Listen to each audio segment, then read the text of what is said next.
Say karibuni sana kwa bunge letu. Your Excellency, honorable members, distinguished guests, ladies and gentlemen, it is now my singular honor and privilege to invite His Excellency the President of the Republic of Kenya and Commander-in-Chief of the Defense Forces to address this special sitting of Parliament. Welcome, Your Excellency.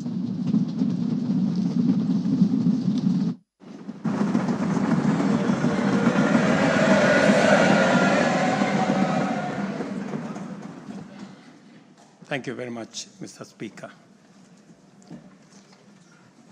The Honorable Speakers of Parliament, the Honorable Members, distinguished ladies and gentlemen, I'm honored to address you today in the fulfillment of the mandate vested in me under Article 1321C of the Constitution to report to you and to the people of Kenya on the measures we have taken and the progress we have made in realizing our national values and principles of governance, and to submit to you, honorable members, the progress made in fulfilling our international obligations. Since my last address, Kenya has undergone rapid change, occasioned by the collective awakening of the people in the understanding that the state of nation depend on the work we do individually and collectively. This realization extends not only to what we choose to undertake, but also to how we go about securing careers, livelihoods, and contributing to the grand enterprise of nation building. There has never been doubt, and now there is none whatsoever, that Kenya is a land of bold ambition, with our citizens always desiring and insisting on the best possible standards, not only for themselves, but also for their families and for our nation. Consequently, our democracy has empowered citizens to ask questions and demand changes in the way their affairs are managed, driving the wheels of our nation's social, political, and economic transformation faster in the direction of excellence and prosperity. Rare are the times when leadership is ahead of the people. We are always striving to steer the machinery of state and government to keep pace with the aspirations of our citizens. We have learned through the hard as well as the more customary ways that listening is a full-time occupation of leadership, and that all questions asked by the people must be answered thoroughly and in full.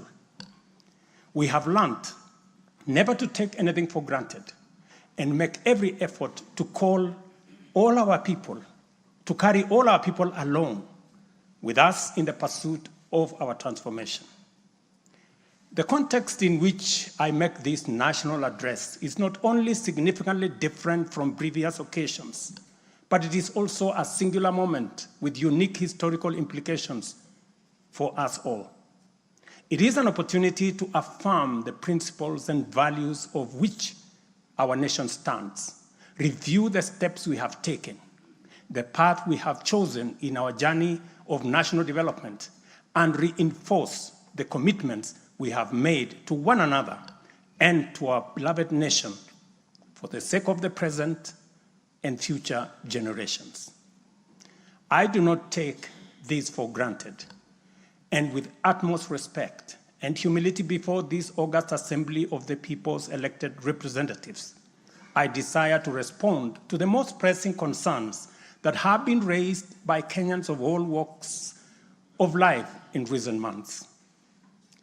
To my understanding, the concerns and issues voiced by millions of Kenyans about the state of our nation deserve meaningful engagement, thorough understanding, and thoughtful response.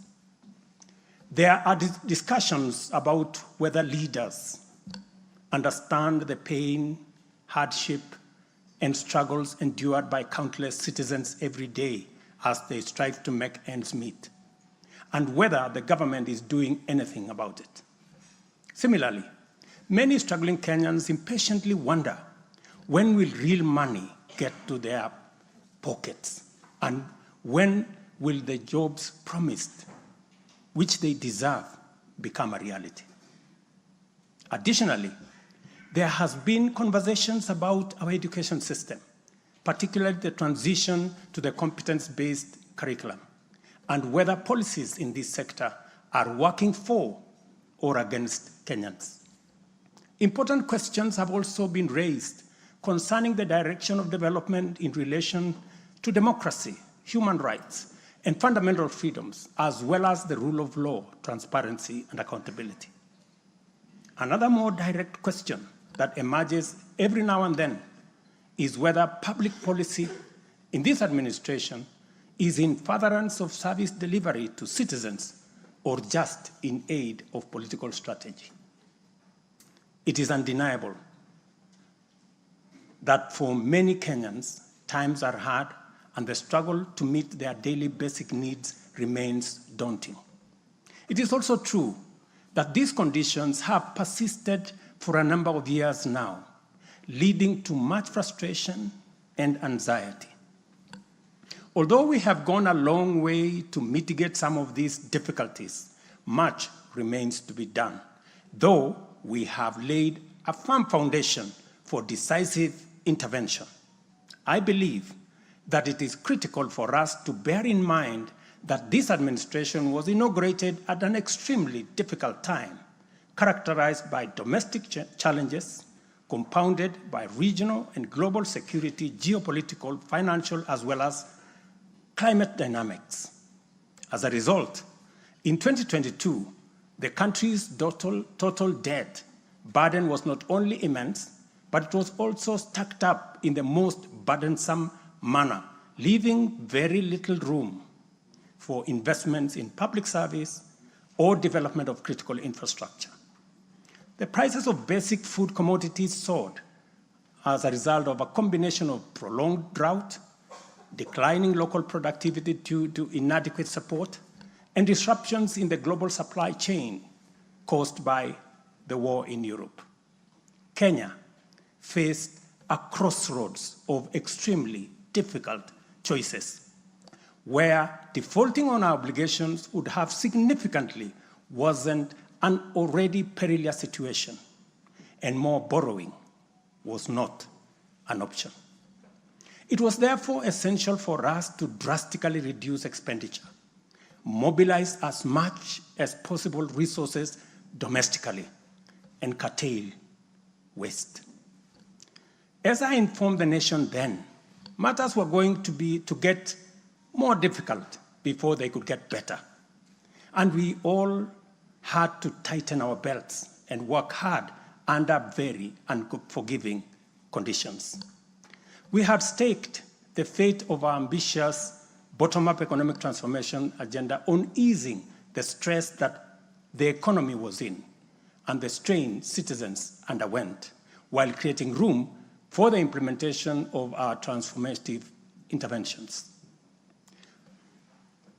Members, I give this background to underscore two very important facts. First, we haven't been watching helplessly and doing nothing as adversity took a toll on the economy and undermined the livelihoods and well-being of the people. On the contrary, we have been working tirelessly to steer the country away from the brink of unprecedented economic collapse and onto a more promising trajectory. The second point is that while we may not be where we would like to be, we are certainly not where we were 2.25 years ago. At the same time, the cost of living was substantially high, with prices of basic commodities beyond the reach of many households. Today, I'm proud to report that the macroeconomic indicators point to a positive turnaround and an upward trajectory. Allow me to highlight a few milestones that underscore this progress. The shilling has stabilized significantly, appreciating from Kenya shillings 162 to the dollar in February 2024 to Kenya shillings 129 today, a remarkable gain of 20%. This recovery has restored confidence in our financial markets and significantly reduced the cost of servicing external debt, creating fiscal space for our development imperatives. Inflation has declined dramatically from 9.6% in September 2022 to 2.7% in October this year, the lowest rate in 17 years. This achievement has been the consequence of favorable weather and our deliberate efforts to support farmers with affordable inputs, including subsidized fertilizer, leading not only to increased production but also productivity and lowering the prices of many cereals, including maize, pulses such as beans and peas. Our foreign exchange reserves have surged by US dollars 2.4 billion to hit a new record of US dollars 9.5 billion, providing a 4.8 month of import cover, the highest in 10 years. This resilience shields us from external shocks in the global economy and restores investor confidence.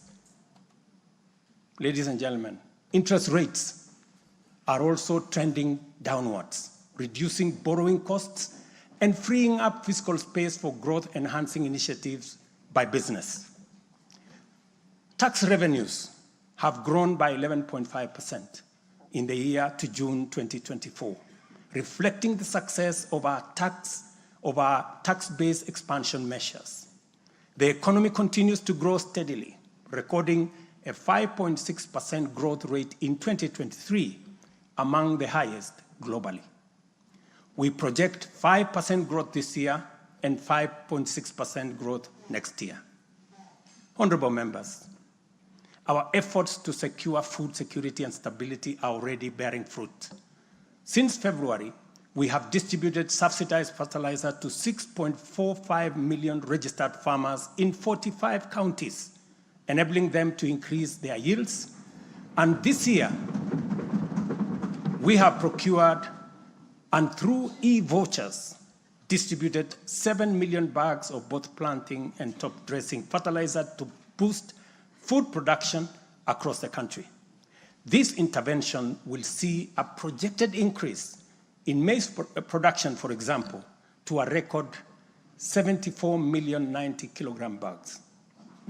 We have also concluded long-term agreements with 11 suppliers of assorted fertilizers so as to make this commodity available all year round. Fertilizer for the long rains season will be stocked in outlets nationwide, ensuring our farmers are ready to plant, grow, and produce. This forward momentum will not only increase our agricultural output, but also reduce our reliance on costly food imports, securing a more self-reliant and a more prosperous Kenya. This approach, rooted in my administration's policy to support production rather than subsidize consumption, has already made food more accessible, more affordable to many households. Today, Kenya boasts substantial national stocks. 47 million bags of 90 kilogram bags of maize are in our stores. 8.8 million bags of beans, 10.4 million bags of wheat, and 2.1 million bags of rice. Slowly but surely, we are building a food-secure Kenya, where families need not to worry or worry less about their next meal. In the sugar sector, we have achieved a historic milestone. All 17 sugar factories across Kenya are now operational, producing at impressive levels, while 4 new sugar factories are under construction. In July alone, domestic sugar production reached 84,000 metric tons, surpassing the national monthly consumption average of 40 1,000 metric tons. For the first time in recent history, Kenya is producing enough sugar to meet our local demand. This success is attributed to many factors: subsidized fertilizer for sugarcane farmers, an additional 500,000 acres that has been brought under production, and improved management of the sugar sector, which have revitalized production and brought the industry back to life. I just signed, as you know, the new sugar laws to provide further policy guidance as we seek to be a sugar exporting country shortly. In the coffee sector, we are on track to increase exports from 51,000 metric tons this year to 150,000 metric tons by 2027. The government has also raised disbursements from the Cherry Advance Fund from 2.7 billion to 6 billion Kenya shillings, complemented by an additional disbursement of 1.5 billion by the Commodities Fund. Average prices at the Nairobi Coffee Exchange have risen by 25%. And in the last financial year, the country produced and exported 48,000 metric tons, earning farmers Kenya shillings 25 billion. Additionally, 320,000 bags of fertilizer have been allocated specifically for the coffee sector, and we will be working with cooperatives to make sure this fertilizer is distributed at the nearest possible destination to the farmers. These interventions are expected to boost smallholder farmer earnings from Kenya shillings 300,000 to 500,000 per acre annually by the year 2027. The dairy sector remains a vital value chain with a quick turnaround impact on households in the economy. The government of Kenya has released and you members approved 3 billion shillings to modernize the new KCC, ensure farmers are paid on time, and maintain a high price of Kenya shillings 50 per litre. As a result, intake to KCC has increased from 100,000 litres a day to 220,000 litres a day by last month. Other strategic interventions include the extension of duty-free imports for feed manufacturing raw materials, subsidized artificial insemination services, and the reduction of sexed semen costs from 7,000 to 2,900 through the Kenya Animal Genetic Resource Center. These measures have led to a 14% increase in milk production from 4.6 billion litres in 2022 to 5.2 billion litres in 2023, with projections exceeding 6 billion litres this year. The value of exported dairy products has nearly doubled, rising from Kenya shillings 4.8 billion in 2022 to Kenya shillings 7.2 billion in 2023.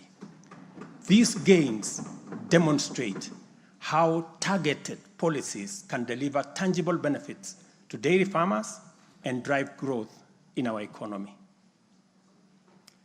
Honorable members, by 2022, the education sector was in a crisis with a lack of clarity in transition to the competence-based curriculum, a shortage of 110,000 teachers, and 23 out of 40 public universities were technically bankrupt and at risk of closure. Among those facing severe challenges were huge institutions such as my own alma mater, University of Nairobi, Kenyatta University, Moi University, Egerton University, Maseno University, Masinde Muliro University.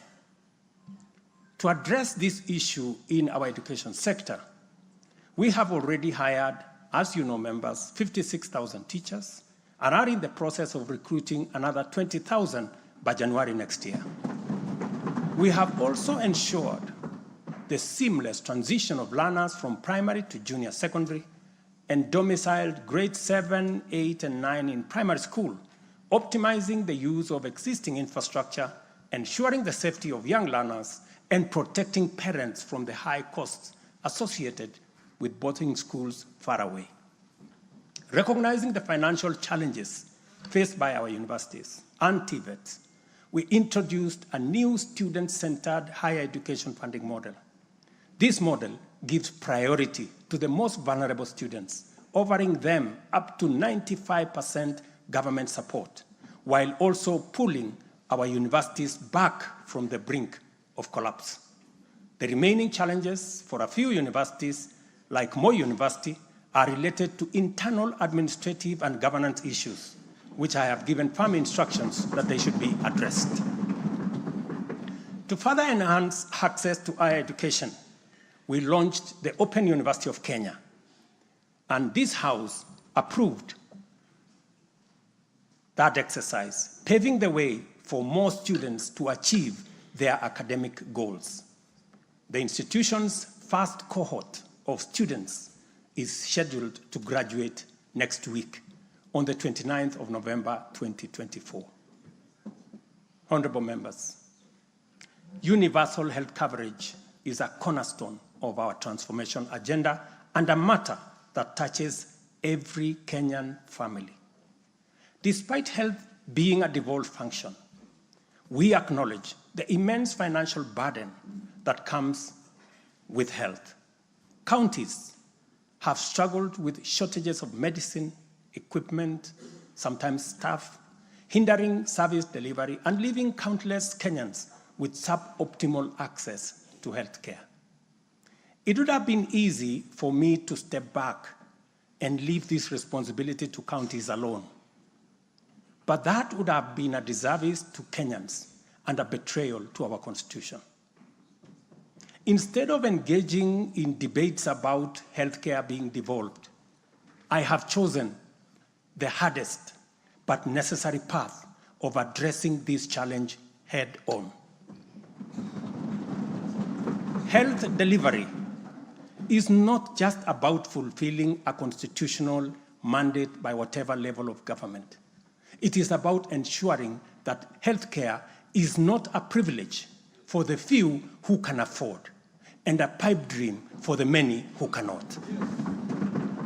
For years, NHIF was saddled with debts and inefficiencies, and healthcare was being severely and negatively impacted. For far too long, too many households have lived on the edge, just one illness away from financial catastrophe. Our healthcare system has historically neglected the poor and vulnerable, leaving them without any option, while private sector medical covers remained out of reach for the majority. This is precisely what we will correct through the provision of universal health coverage. This agenda is not just about a promise.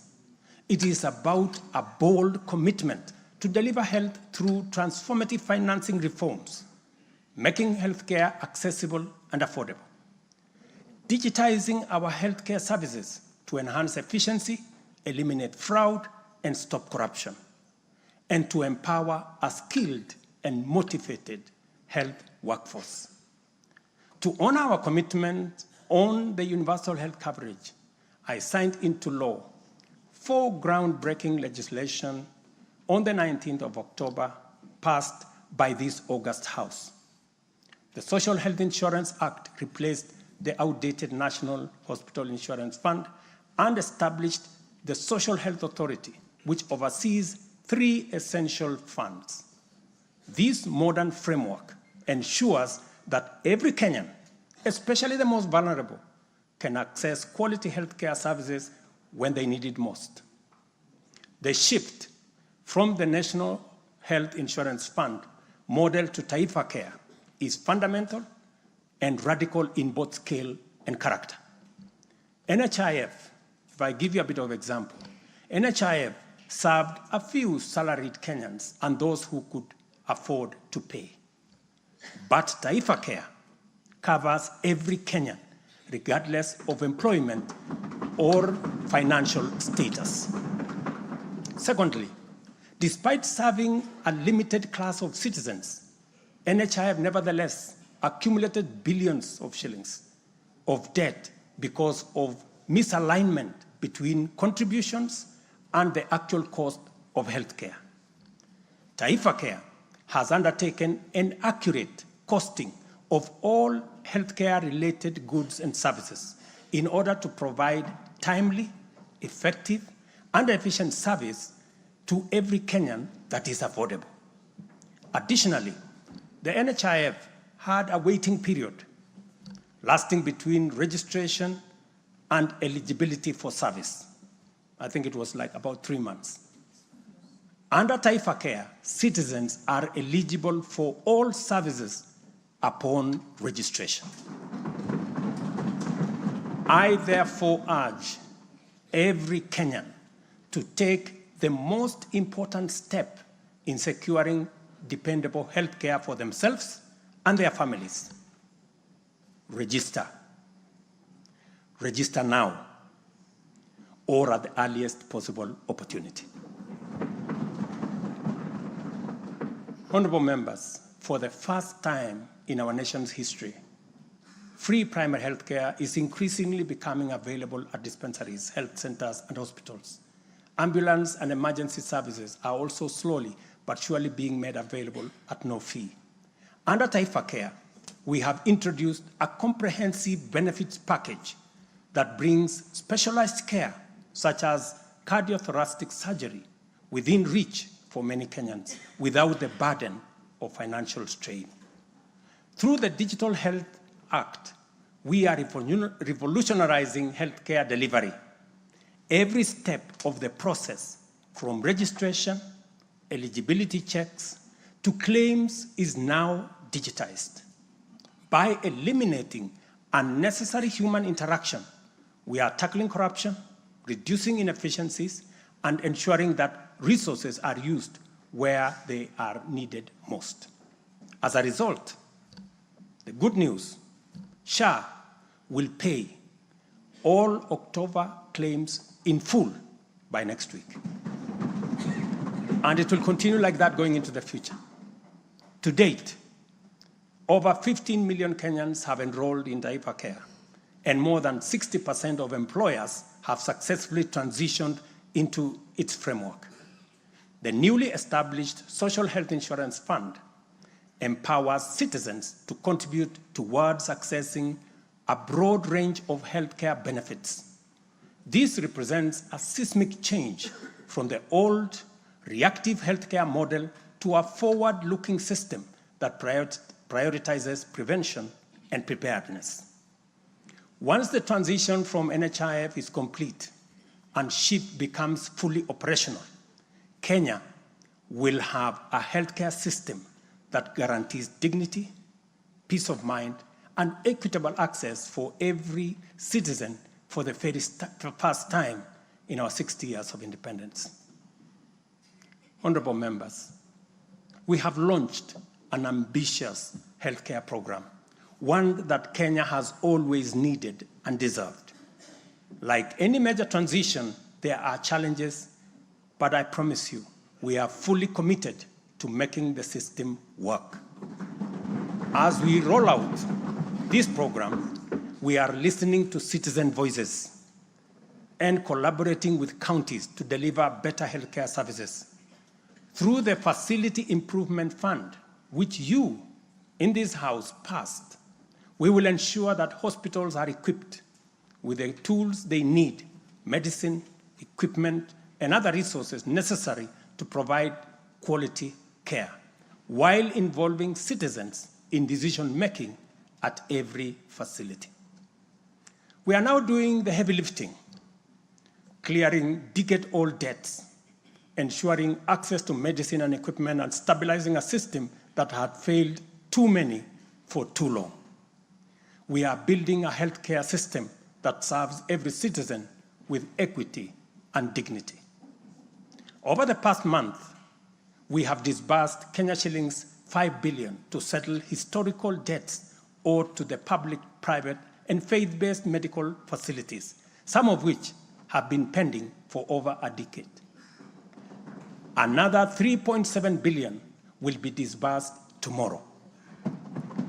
This underscores our commitment to ensuring uninterrupted delivery of healthcare services, and we will continue to clear the remaining balances in a phased-out approach over the coming months.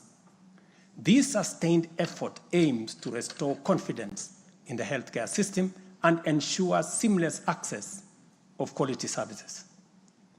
Honorable members, there is a compelling body of data projecting that not only is the future of humanity urban, but also that Africa has the fastest rate of urbanization. Kenya is no exception, and in fact, many of our counties are urbanizing rapidly. Dear Kenyans, we have a date with an urban future, and the only choice we have is what this urban future will look like. Will it be characterized by decent, dignified, safe, and livable neighborhoods and communities? Or will it be haphazard, unsanitary, unsafe slum dwellings? This is the fundamental question that our affordable housing plan seeks to answer. Kenya has a serious housing deficit, and the cost of housing is beyond the reach of the majority. While the social and economic efforts of this shortage are far-reaching, rent as a component of the cost of living is unsustainable. People are forced to choose between enduring long, punishing commutes to faraway homes or taking up less desirable spaces within reach. Supplying the number of units required to fill the affordable housing gap requires us to undertake construction throughout the country at the rate of 200,000 new housing units every year for 10 years. Many people have asked why they should be interested in affordable housing project in rural areas. If you look around, you will witness the signs of our urban future. Land sizes are becoming smaller as the population grows in rural agricultural areas. To protect agriculture and food security from the effects of uncontrolled land fragmentation, urbanization must be planned and must be controlled. And the affordable housing program is therefore a vital component of integrated land use planning and development program that we are implementing throughout the country and in every county. Each unit of housing drives demand for different types of labor, professional services, and materials, bringing laborers, masons, bricklayers, artisans, electricians, and carpenters, as well as architects, engineers, and quantity surveyors, lawyers, real estate economists into the equation. Affordable housing is also a major opportunity for manufacturers, developers, and other industries. In other words, the economic boost from housing pillar of our bottom-up economic transformation agenda is significant and undeniably much needed. As we speak, affordable housing now directly accounts for 164,000 new jobs created over the past 1 year. Honorable members, today marks a significant milestone in our journey towards providing decent and affordable housing for all. After 2 years of hard work under the Affordable Housing Program, I am proud to announce, and you have seen it in the newspapers, the launch of the sale of the first 4,888 housing units, now in completion, across 21 social housing projects. These units, comprising studios, 1-bedroom, 2-bedroom, and 3-bedroom homes, are tailored to meet the needs of our people, offering 1,041 social housing units, 2,133 affordable housing units, and 1,714 affordable middle-class housing units in 24 counties. I invite every Kenyan above the age of 18 to join this historic journey towards home ownership. Guided by our principle of fairness, one ID, one house, every eligible Kenyan is encouraged to express interest, visit these developments, view the show houses, and engage with on-site staff who are already too willing to assist. The allocation process will be transparent and equitable, ensuring that every qualified applicant has an equal opportunity to own a home. Honorable members, as part of the government's endeavor to build a nation grounded in intergenerational equity, opportunities, and empowerment for all Kenyans, we have made significant strides in implementing another key pillar of our manifesto, labor migration.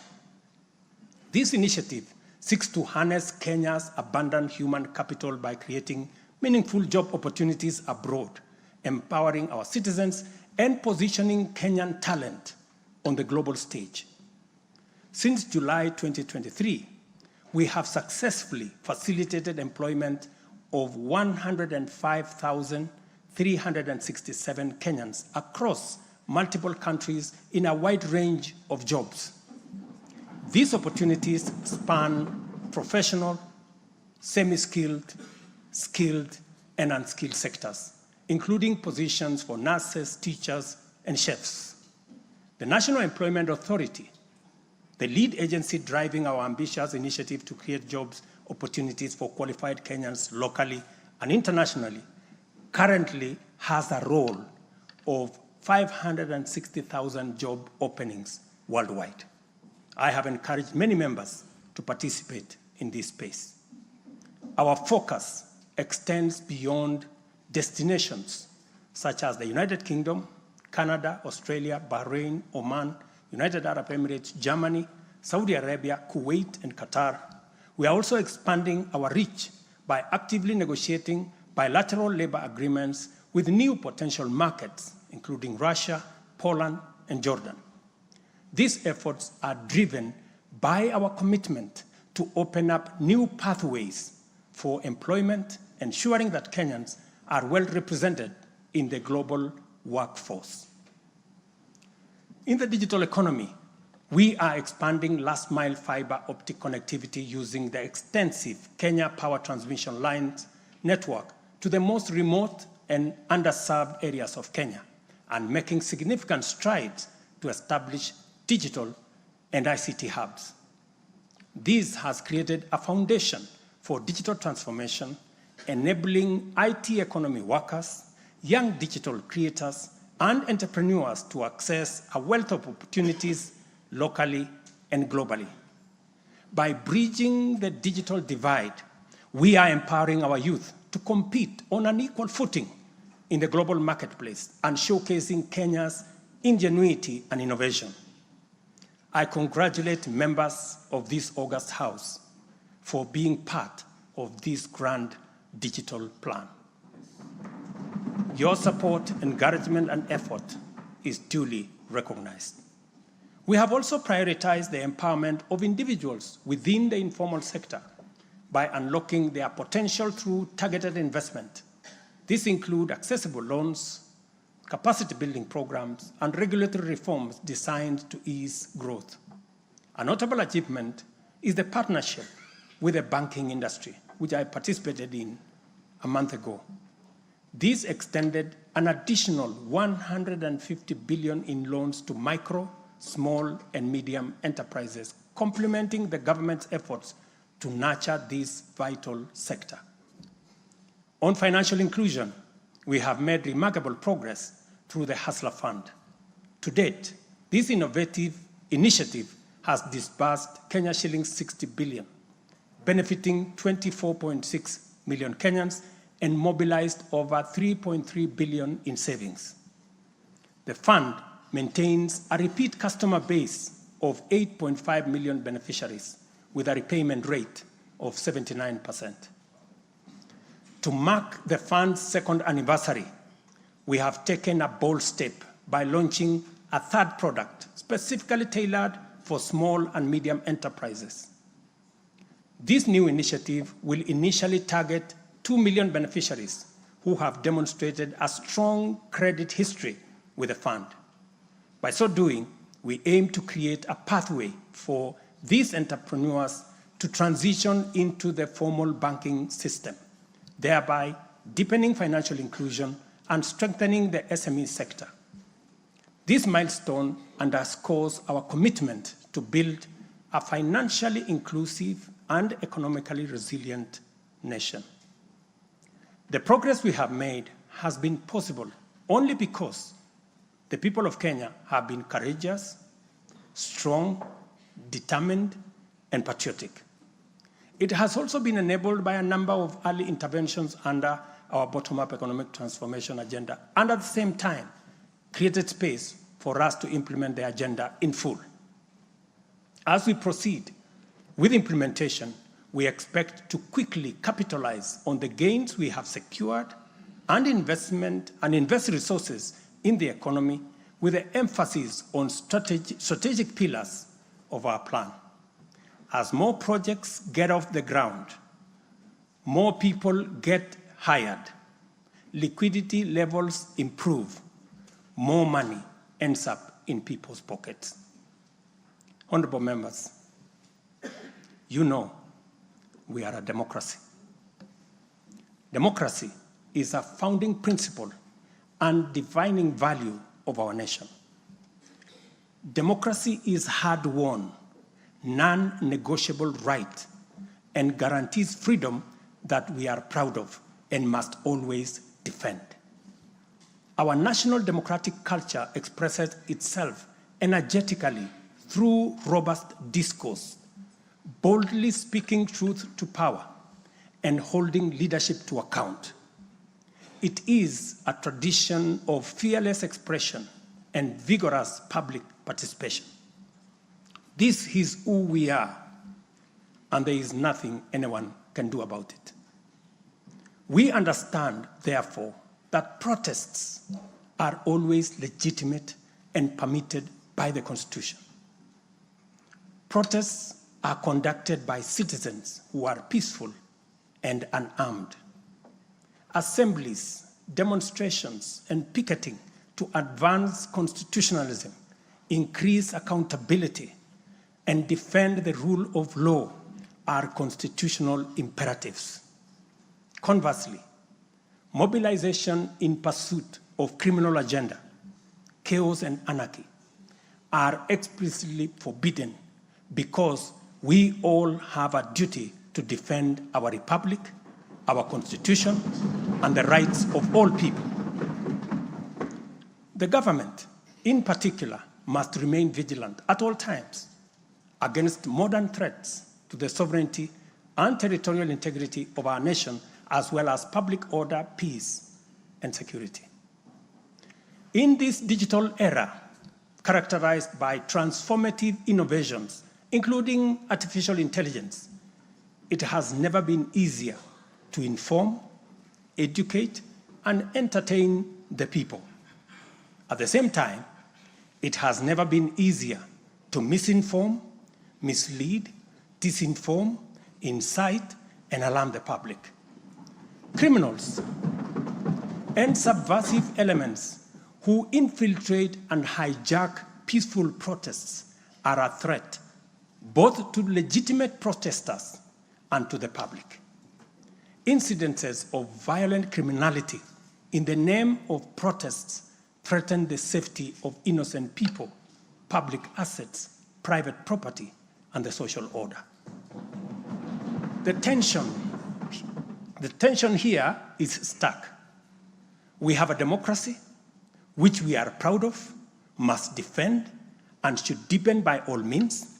And at the same time, we have citizens whose lives, rights, we must protect, and a nation whose security, stability, and prosperity we must safeguard.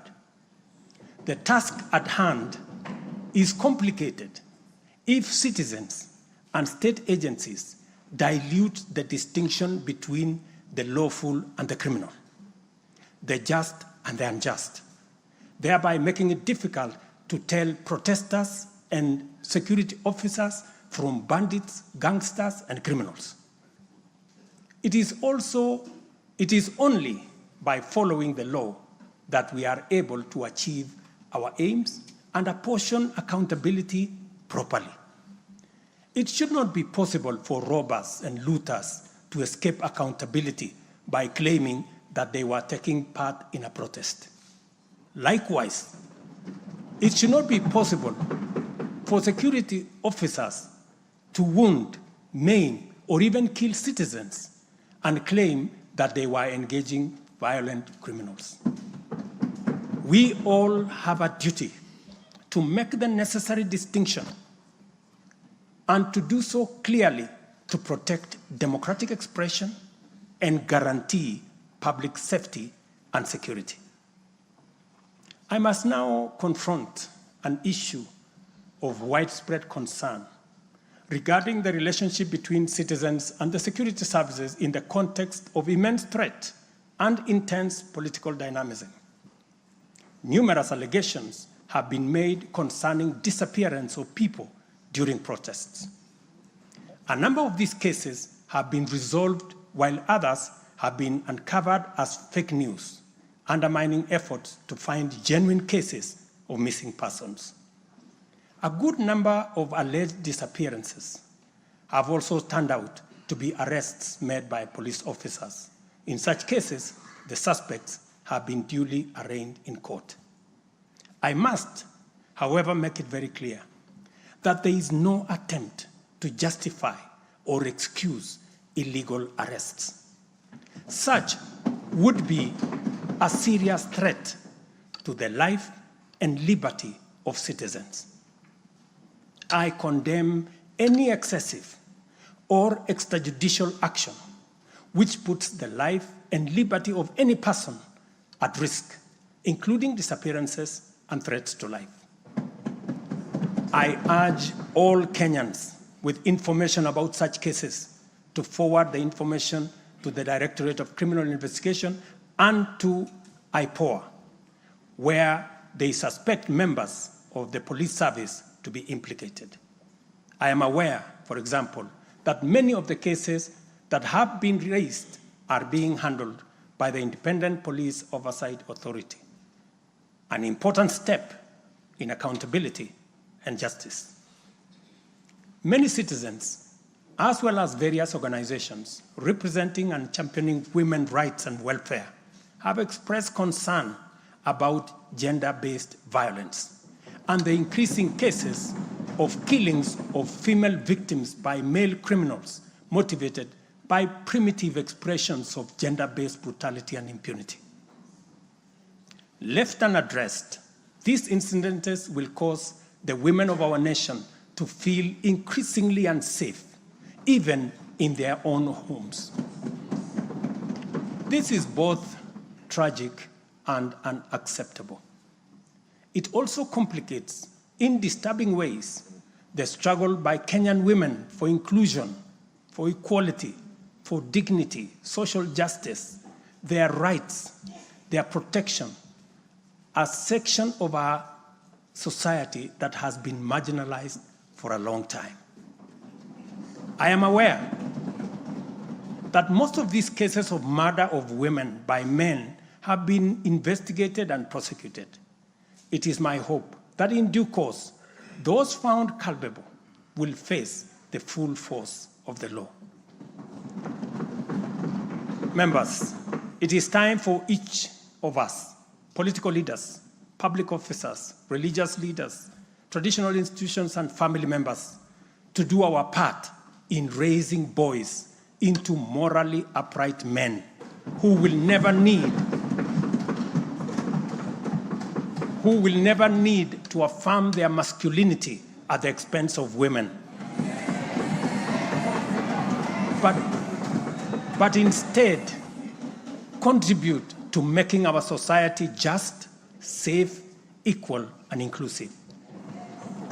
I appreciate women leaders who have taken time to engage me and propose solutions to address this issue. I have held discussions with other leaders in government, and I have tasked the Deputy President to reach out and facilitate collaborative, broad-based, and multi-sectoral deliberations and recommend effective and radically transformative and affirmative action within the next 6 months. This Parliament will recall that early in my tenure, I engaged the leadership of both houses with recommendations on a working formula to actualize meaningful inclusion of women in national leadership. We must seriously question the drivers and the motives of resistance and reluctance to take the next step in actualizing the two-thirds gender rule. We must call out those who continue to sabotage this right of women to contribute to the governance of our nation. Women are not second-class citizens. They deserve equal representation at all levels.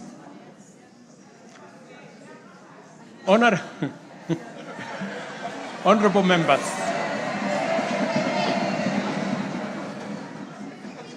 without a doubt, honorable members, without a doubt, every shilling of our national revenue matters and must be used to deliver maximum value to Kenyans. Wastage, corruption, and the abuse of office are grave risks to national transformation and a direct threat to the well-being of the people. I have given my full commitment to serve as a responsible steward of public resources. To begin with, I have championed the automation and digitization of government services and revenue collection to promote transparency, seal loopholes that lead to revenue losses, enhance accountability, and eliminate opportunities for corruption, therefore improving efficiency, transparency, and integrity. I am delighted to report to this House on the dramatic improvements we have recorded by automating and digitizing our revenue collection and service delivery through eCitizen. We have so far digitized 20,855 government services, up from 350 in 2022, representing an increase of almost 6,000%, while we have significantly improved revenue collection. Take the case of Kenya Wildlife Service, whose total revenue for the year ending June 30th, 2023 was 5.3 billion. But after implementing a digital revenue collection system, the revenue grew to 7.6 billion in the year ending June 30th this year, representing a 43% increase.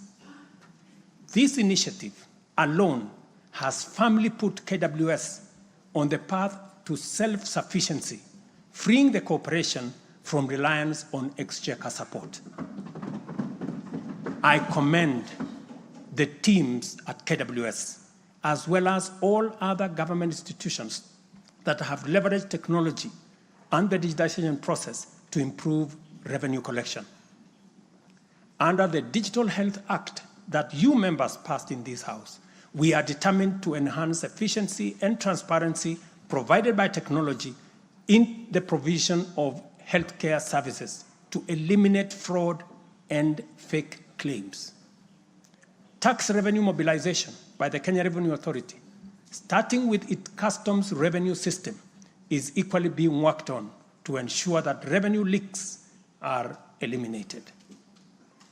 Because corruption is a serious risk to social justice, sustainable development, and national security, and the bottom-up economic transformation agenda, I am harnessing our working relationship with other arms of government to encourage the judiciary and parliament to enhance integrity and efficiency by adopting digitization and automation.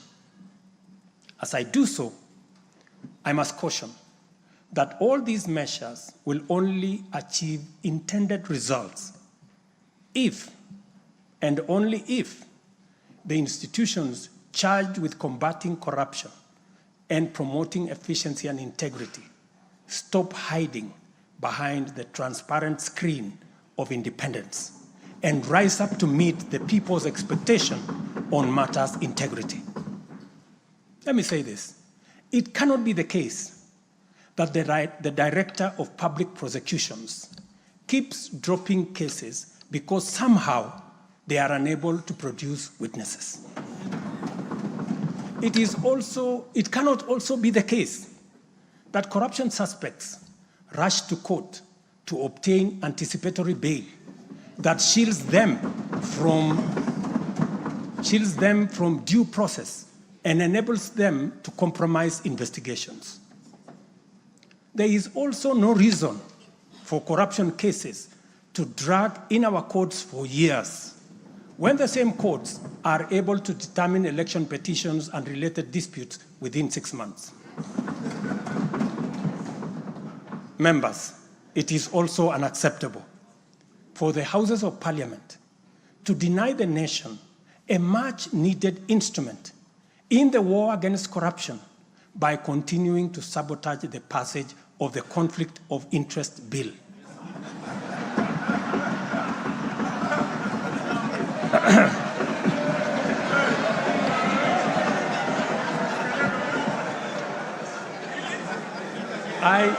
I implore you, honorable members, to stop dragging your feet on this bill, unless, my friends, there is a conflict of interest in the passing of the conflict of interest legislation.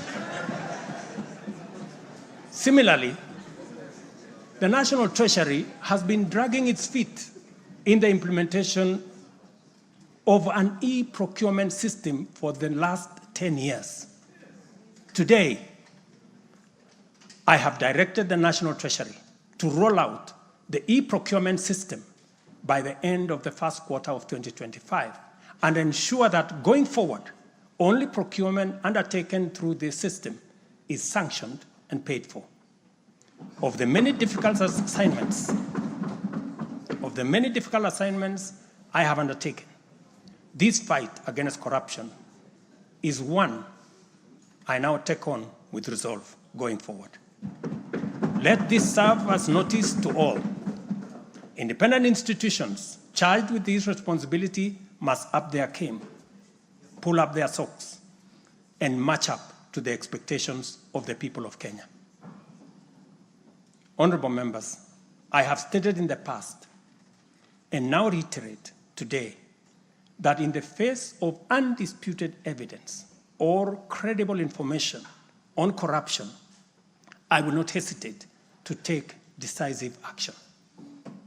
Accordingly, I now direct, in furtherance of the principles enshrined in Article 10 of the Constitution on transparency and accountability, and based on new information provided by investigative agencies and partner nations, that the procuring agencies within the Ministry of Transport and the Ministry of Energy and Petroleum immediately cancel the ongoing procurement process for the JKIA expansion public-private partnership transaction, as well as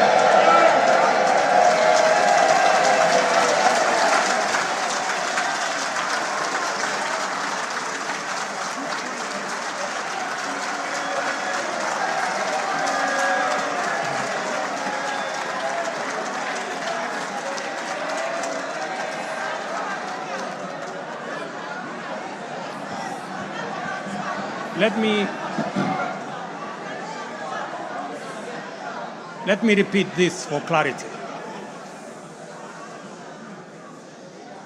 I have said that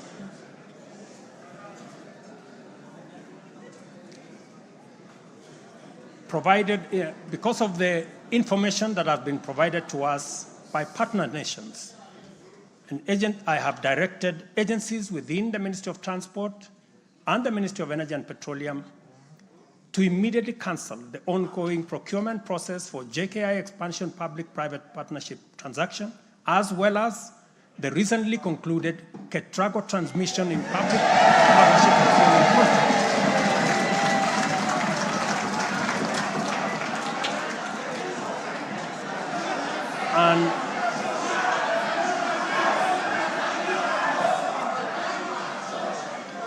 and immediately commence the process of onboarding alternative partners because these are important projects. Honorable members, the work of taking our nation forward is our collective responsibility as citizens. For this reason, we value the contribution of all, whether they come in the form of support or encouragement, suggestion or proposal, criticism or protest. I believe that the most powerful component of leadership is listening and learning. Therefore, I engage with you and listen to all citizens, their elected leaders, public officers, administrators, teachers, and other professionals, learners and the youth, farmers, fisherfolk, pastoralists, traders, craftsmen, artisans, nurses, doctors, community health promoters, and workers across all types of sectors in every sector.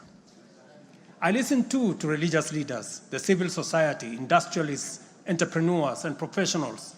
Their contributions and everyone else's have my full attention and commitment to respond through positive, affirmative action that takes the national transformation endeavor forward.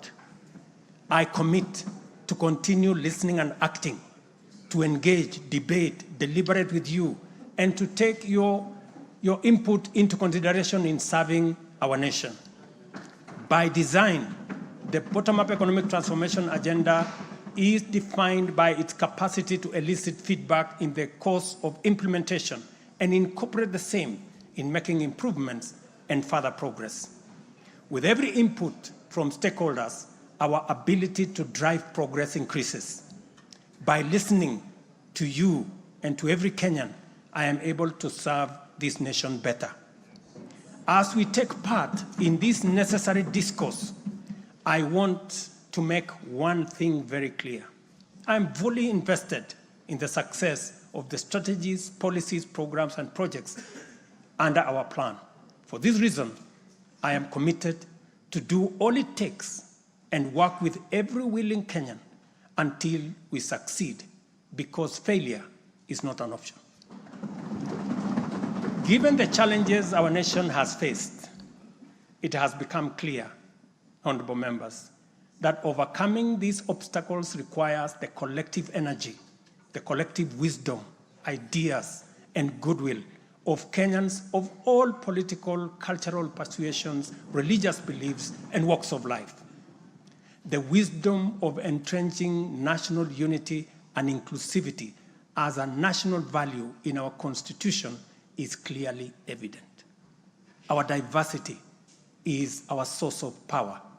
And this moment in the history of our nation calls for radical collaboration to transcend our challenges. We do not have the luxury of magnifying our differences.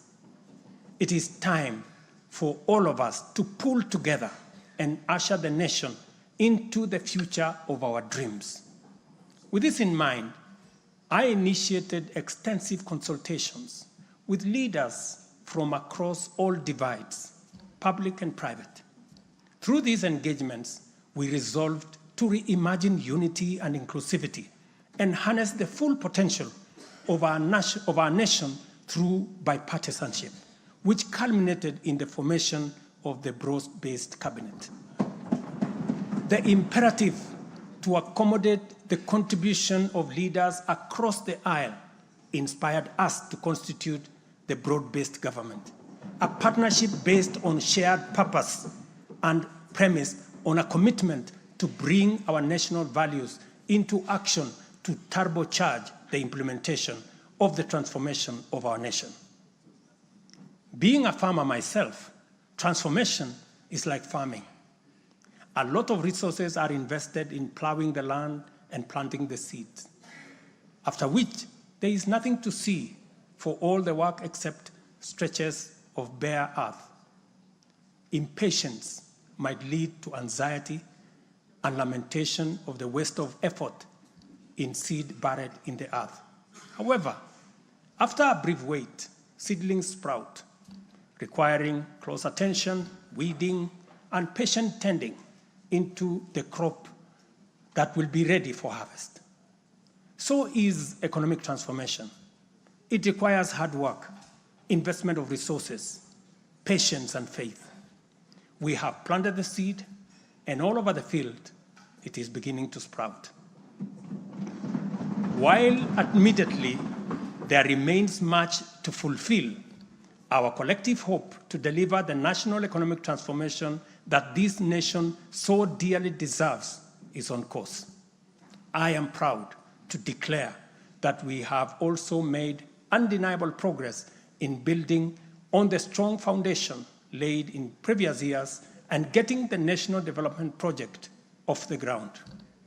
Honorable members, from the reports that I have the honor to table for your consideration and debate, there is reason to be optimistic that our forward march is unstoppable and that our capacity and commitment to live and work by our national values and principles of governance are stronger than ever before. Our nation is a proud member of the international community, making our contributions to the global progress boldly and with great determination. We stand collectively facing the dawn with confidence that our expectations of a bright daylight is not in vain. In summary, honorable members, and all fellow citizens, the state of our nation is resilient. And now, honorable speakers, it is my pleasure to submit to Parliament the following 3 reports as required by the Constitution. Number 1 is the report on all measures taken and progress achieved in the realization of national values.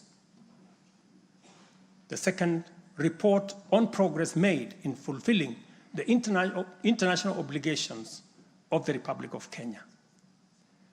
And the third, report on the state of our security. Now, therefore, I hand over the reports to the Speaker of the Senate and to the Speaker of the National Assembly. Thank you all. God bless you, and God bless Kenya.